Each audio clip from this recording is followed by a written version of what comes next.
আপনি শোনেন। তারপরে আমাদের গাড়িটা স্টার্ট হলো।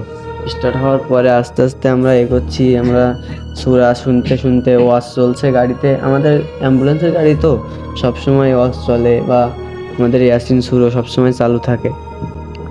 সামনে এগোতে এগোতে আস্তে আস্তে যাচ্ছি আমরা।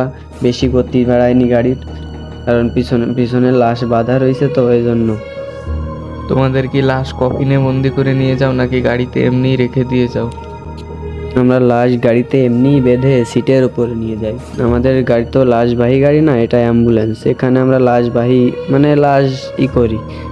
এবার গাড়িটা কিছু দূর যেতেই আমাদের গাড়ির ইন্ডিকেটার মানে লাইটটা একটু অফ অন হতে লাগলো। অফ অন হতে লাগলে আমি আর আমার হেল্পার একটু দুশ্চিন্তায় চলে গেলাম। তারপরে আমার হেল্পার বলল, কি হয়েছে গাড়িতে? আর আমি বললাম যে কোনো সমস্যা না, একটু ইন্ডিকেটারটা অন অফ হতে পারে, সমস্যা নেই।